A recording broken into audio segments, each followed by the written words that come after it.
My name is Bill Angove, and I'm with Asset Preservation. We are a national qualified intermediary for 1031 exchanges. How many of you have been involved in an exchange before?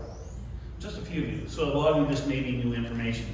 So this is part of the tax code. Before I get into that, what am I going to talk about? So I'm going to talk about what is an exchange, why do we do it, of course, tax savings. I'm going to talk about what is considered like kind in an exchange, because that's very misunderstood.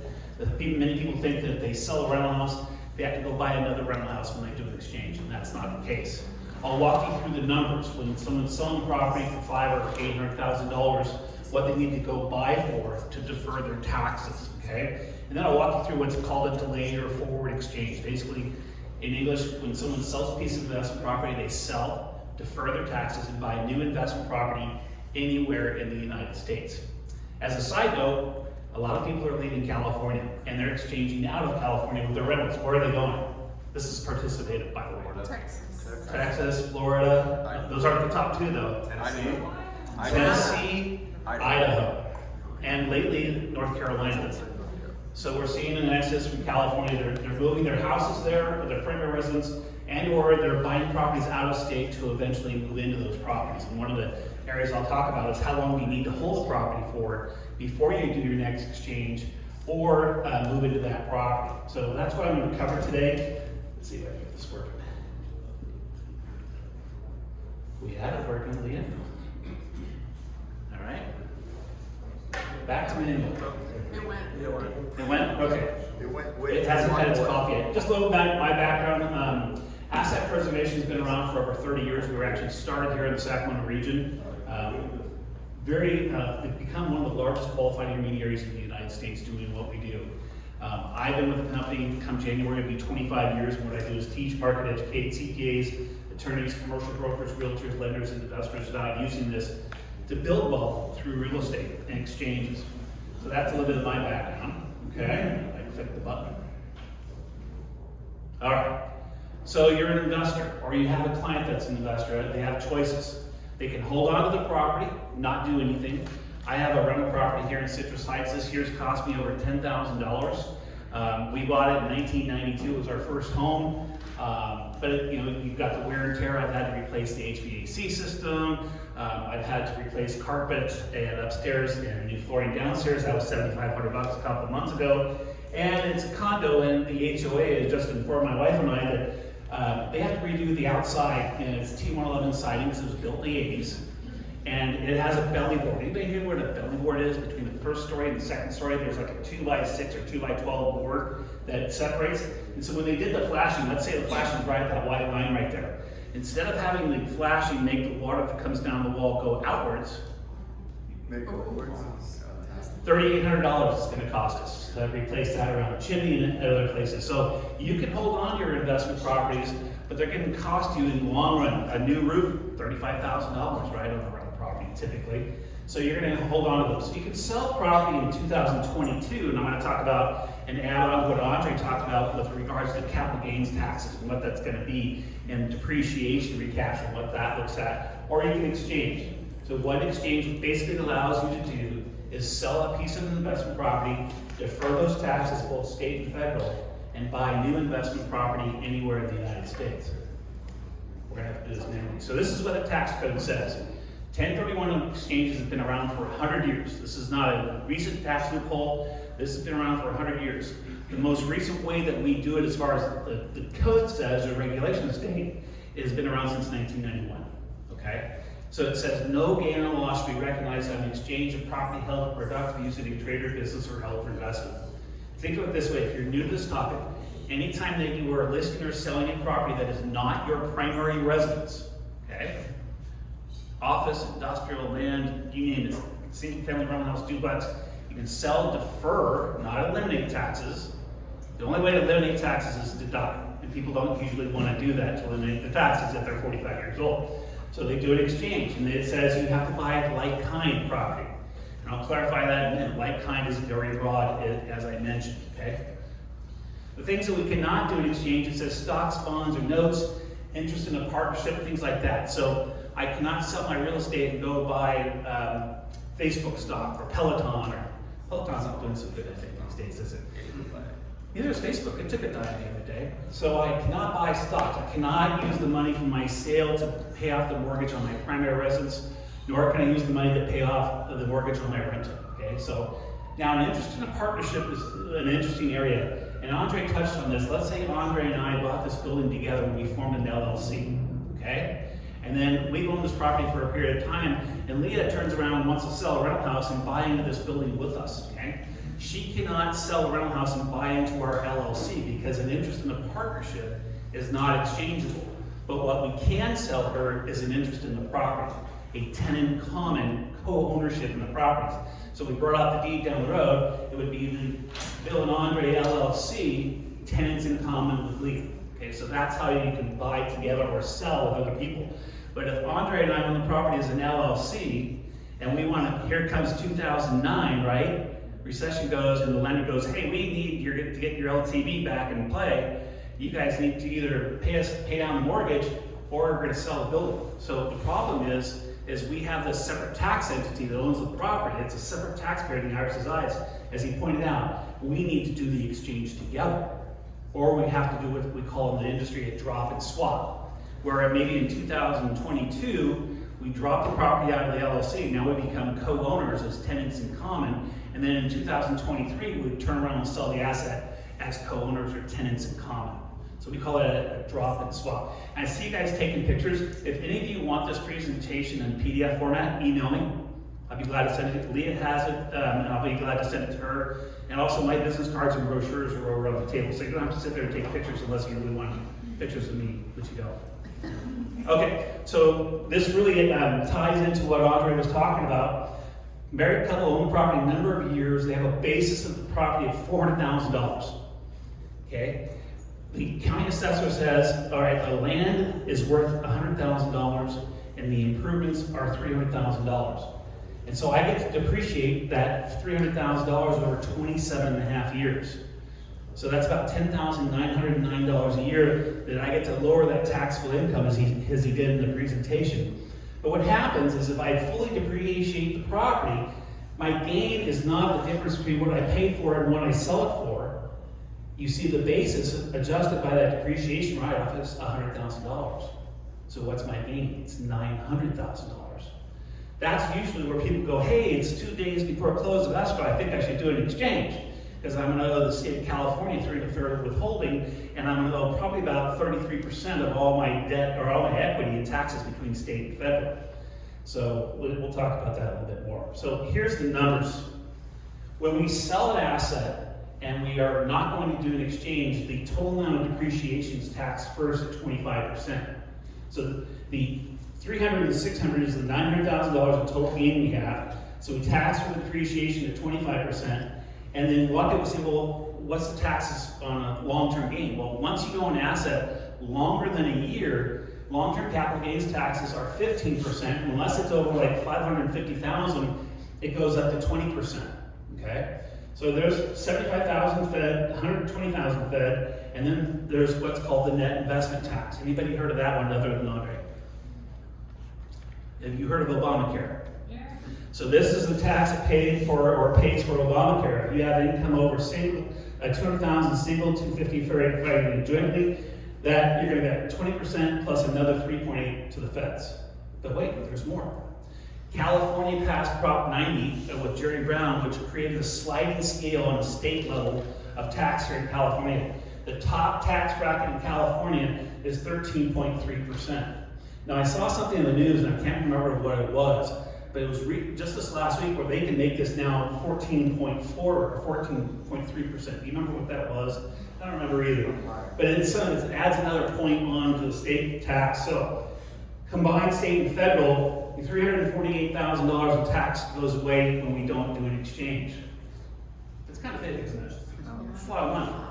So what an exchange allows your clients or you to do is sell. And if you do pay the taxes and you want to use that as a 25% down payment or a 75% LTV, I can go buy $2.6 million worth of property.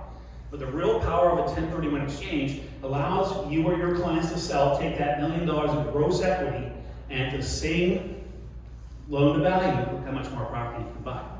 So that's really the number one reason why people do exchanges. Now I jumped ahead, and this is really important. When you sell, you want to look at who owns the property, who is the taxpayer.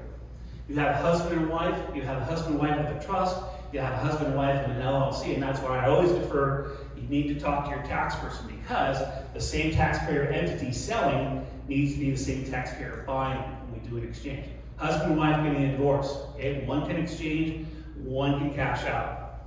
You have 4 people that are siblings that own a property that inherited the property 10 years ago. This is a classic, I love this. 4 people own the property, 3 of them don't live there, 1 lives there rent-free. Guess who doesn't want to sell the property? So we deal with that often. Now, if they are all on title as co-owners, then they can sell and do whatever they want. But if mom and dad's trust is still in play, the taxpayer is mom and dad's trust, not the trustees of that trust. So for the realtors in the room, make sure you get a prelim from your favorite title company and look how that deed reads. Because how that deed reads should be what your purchase and sale contract should be as the seller on that property. Unless they're driving the title company people here at all? No. Okay. So you want to look at that, get that clarified, because that is something that we have to deal with on a pretty regular basis. Now, clarifying like kind. Like for like means investment for investment anywhere in the United States. Everything that you see up on the screen here is considered like kind. You see solar, you see cell tower sites, so long as it was there. We'll see what happens. Anyway, clarifying that, everything that you see on the screen there is considered like kind. What about vacation second homes? We've got Bodega Bay, we've got Tahoe, we've got Hawaii. Another thing that we're seeing that boomers do, because they're tired of the T's. You guys know what the T's are? Tenants, toilets, termites, trash, and taxes. So the boomers, I have a lot of realtors that are marketing to absentee owners where they own 2 or more properties. So pick your area. Maybe it's like a 5 square area, let's say within 5 miles or even 3 miles in this area. Are there probably a lot of absentee owners? Probably so. So that's where you can market to those folks and say, hey, did you know you could sell 3 rentals and go buy a triple net commercial building and not worry about having to take care of the tenants and toilets, termites, trash, and taxes? And you can sell that property and maybe buy a property in Hawaii, maybe buy a property in Tahoe, maybe buy a property in Scottsdale. You cannot use them right away a lot for personal use. You need to rent it out for a while. But there's part of the tax code that changed in 2008 that says you can use that property as a vacation second home for at least the first 2 years that you buy it. You can use it 2 weeks per year or 10% of its annual rental. So if I rent it 300 days a year, then I get to use it 30, right? The other part of that changed, so if I bought that vacation home, is I need to rent it out for at least 2 weeks or more each of those 2 years. But after those 2 years, second home, all right? And that's where you talk to your CPA as to how to treat that property for tax purposes. So moving forward, and if anybody has a question, feel free to raise your hand and blurt out a question. So let's talk about the numbers. If you're new, you'll hear a lot of people say when you do an exchange, buy of equal or greater value. Now that is not the IRS's rules. That is, if you don't want to pay any taxes, you do 2 things. Number 1, it says reinvest all of your proceeds. Number 2, acquire property with the same or greater debt. So I'm selling for $900,000. My outstanding loan balance is $300,000. My closing costs and commissions are $60,000.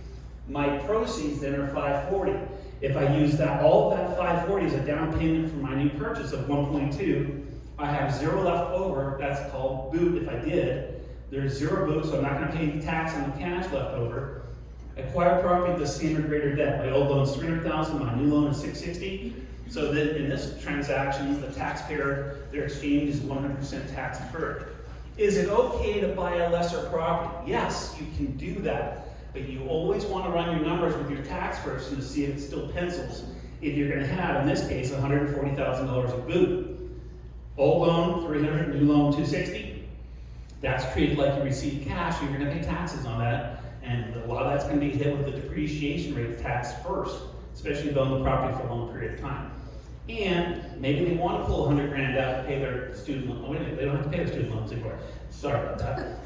There's a joke there. Anyway, so they pull $100,000 out to do whatever they want with it, so they're going to pay taxes on that $140,000. So, general idea, when you do an exchange, spend all of your cash, take on equal or greater debt. Now, are you a lender? So a lot of people say, well, I own $1 million property, I want to pull some cash out, but if I pull cash out, I'm going to pay taxes on it.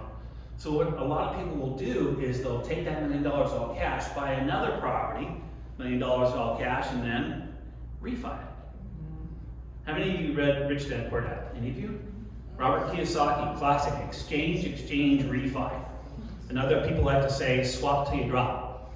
But so you move all that money into the new property, call your lender, and do an equity line or a refi to pull that money out to do, maybe buy more property with that. Do you have any comment on that? Yeah. Okay. This is the sample for the realtors in the room. Do you guys use the CAR forms? Yes? Okay. So when you're selling a piece of an investment property for a client, you're going to list the property on the market, find a buyer. When you receive that offer from the buyer, you're going to counter with the seller's intent to exchange form. Okay? And what that does is it tells the buyer of your property that your client is performing the exchange at no cost, expense, or liability to the buyer whatsoever. Technically what happens is the purchase and sale contract gets assigned to the qualified intermediary, because one of the things that we do is help your clients document their exchange, but we also hold their proceeds between their sale and their purchase. Okay? So that's what happens with the assignment. And then when they go to make the offer on their replacement property, they're going to use this, buyer's intent to exchange form. So I've sold my old property, I'm making an offer on my new property, here's the offer, and here's this form that says, hey, my client's doing an exchange. Well, the seller might say, well, what's that all about? I don't want to be involved in this exchange. It really doesn't impact the seller of the replacement property. It's more of a notification, unless the buyer is making their offer with a contingency. I may not have closed my old property yet, but I'm making my offer on my replacement property contingent upon my relinquished property closing. Then there's a deal point. Otherwise, it's not really a deal point of the transaction. So here's the flow. And all you're really looking at is a sale and purchase. Just like when you sell someone's primary residence, at the close of escrow, the deed goes to the buyer. Nothing's different. But what's different in the 1031 world is the proceeds, that 540 and the number we were looking at on the previous page, that money is held by a company like ours. Now, at any given time, our company is holding between $3 billion and $6 billion of people's money nationwide. And you know what's funny about that? Is we're an unregulated industry. We can hold your money any way we want, anywhere we want. That should scare you and caution you with your clients.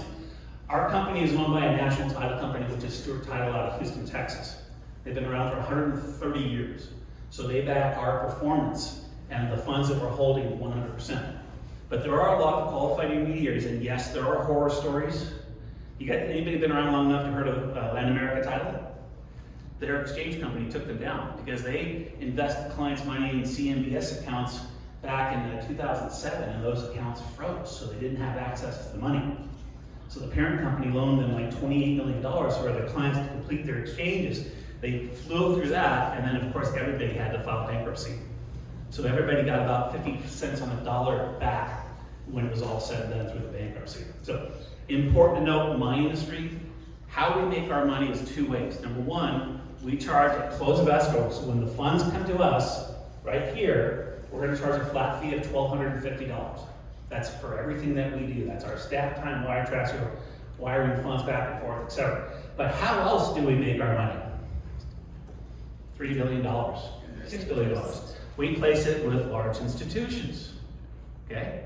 And they call our president, Javier Benstein, who's the president of our company, and say, hey, we can pay you X% interest on a money market account. And he's gonna say, well, Bank B over here can pay you 25 bits more than you. So he'll get shopped. And that's where we place funds. Currently, we are placing funds with either Capital One or Citibank. So they're very large institutions. They have the FDIC insurance, etc. And they're probably not gonna go under. Probably like Chase, right? Safe, secure institution, okay? So that's the first flow of the transaction. The second flow of the transaction is when we're ready to close on a replacement property, we're going to wire the funds back out to the top. Remember, we do not take the place of the title company. We work alongside it, whether it be Placer, First American, Old Republic, you name it. They're going to wire the funds to the Bill Angove Swiss Bank, the qualified intermediary's account. Just a joke, people, lighten up. Okay, and then we're going to wire the funds back out for the purchase of the replacement property. Questions that come up. Can I have my replacement property under contract before my old property? Yes, I can. I mentioned that just a minute ago, okay? Well, all right, so we've got this identification period right here. So when we close escrow, the regulations give your clients 45 days to identify in writing unambiguously what it is they're going to buy over here.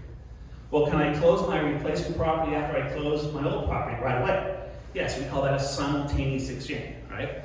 Do they have to wait the 45-day period to close on the new property? No. This is just the maximum time they have to identify the potential replacement properties. Do we have to wait the 180 days to close on the new property? No. But you have to close on the replacement property within this window, within that 180-day window, okay? All right, questions that come up. Let's say I've identified properties and I need to change my list. Can I do that? Yes, you can change your list inside of this blue period here. One of the options is you can identify 3 properties. Great. I identify A, B, and C. I get further down the road. A, B, and C get sold out underneath me. Can I change my list? And the answer is yes, you can change your list. But if they get out to here or anywhere in this timeline, they cannot change the list for any reason whatsoever. So that's part of the value we bring to the table, is educating your client. Here are the rules that you must follow. These timelines are not extendable unless there's a natural disaster, okay? Napa had the earthquake, right? Paradise had the fire. We had the tornadoes, we had the electricity issue in Texas.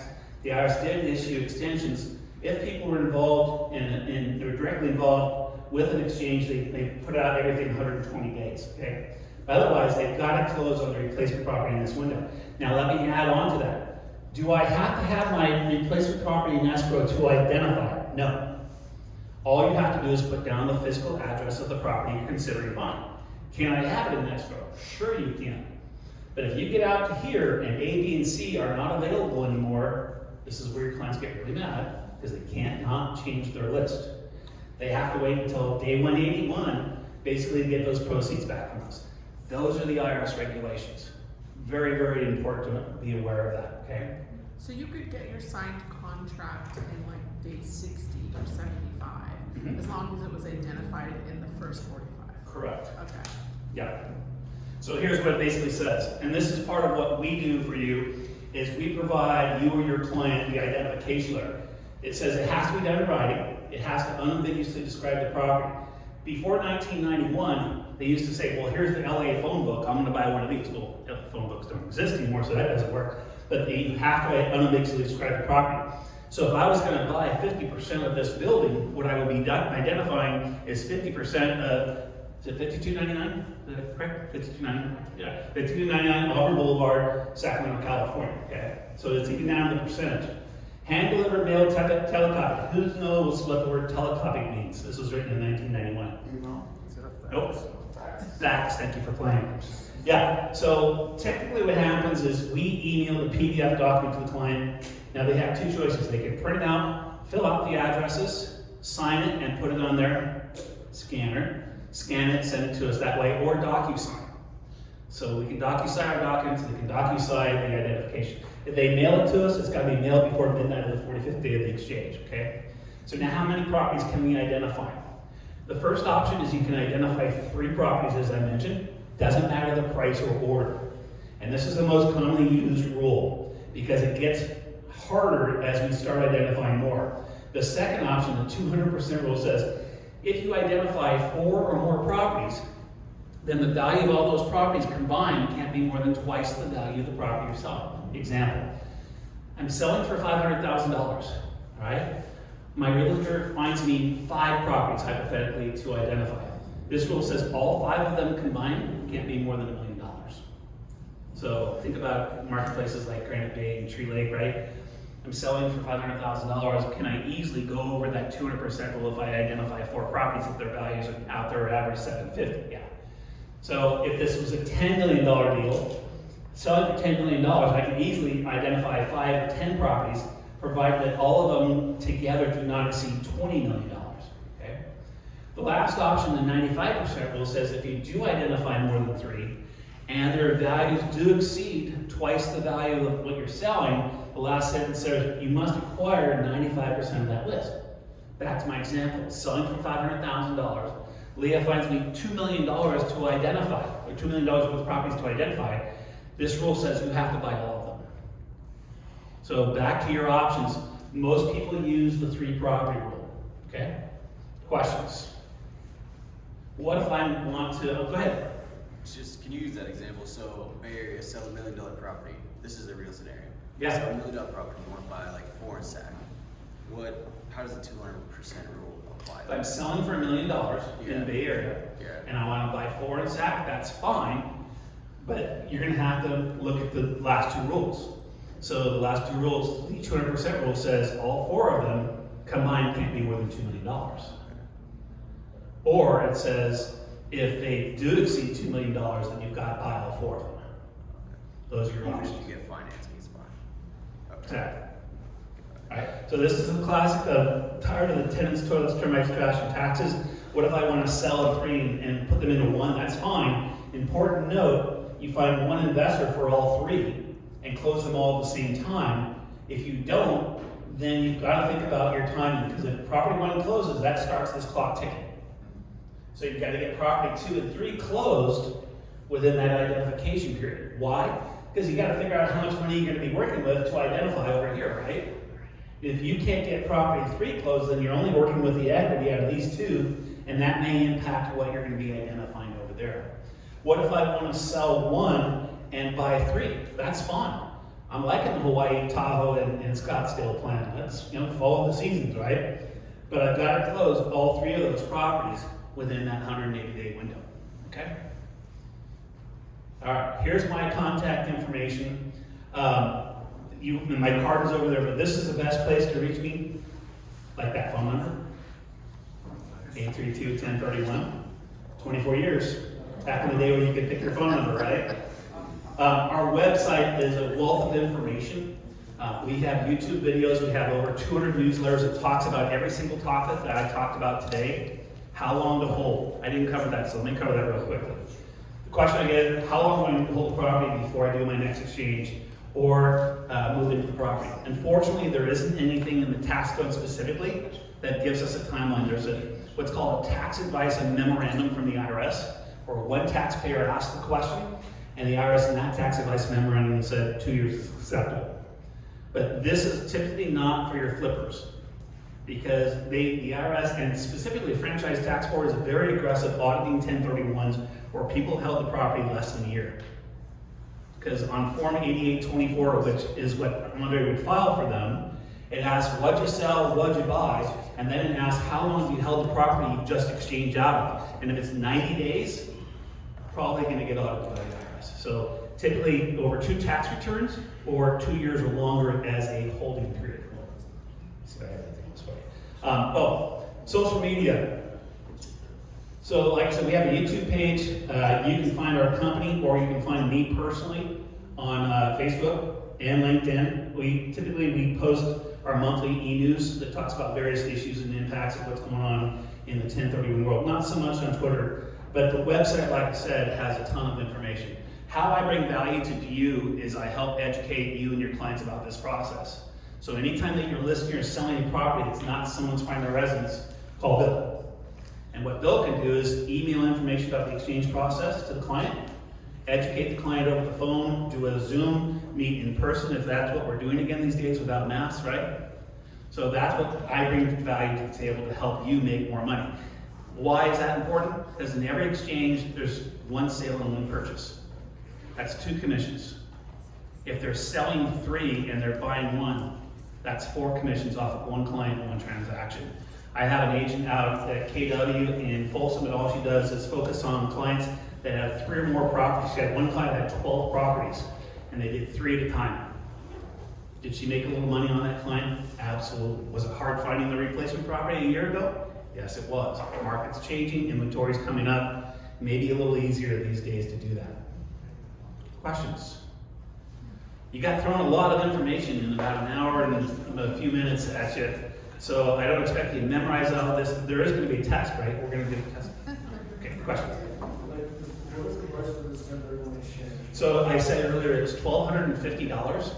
And so when the client closes and the funds come to us, we collect the $1,250 out of the equity when it comes to us. Real quickly, we also do reverse exchanges. Anybody heard of a reverse exchange? It allows your client to buy the replacement property first using the qualified intermediary / us. We form an LLC, and with the client's money, we close on the new property. They then have 180 days then to close their old property and exchange into the one we're holding. $9,500 for that. But for the people that are nervous about the 45-day identification period, it allows them to have their cake and eat it too. They go buy their new property, maybe it's gonna be an REO. We don't know how the market's gonna change on the front. They can buy it first,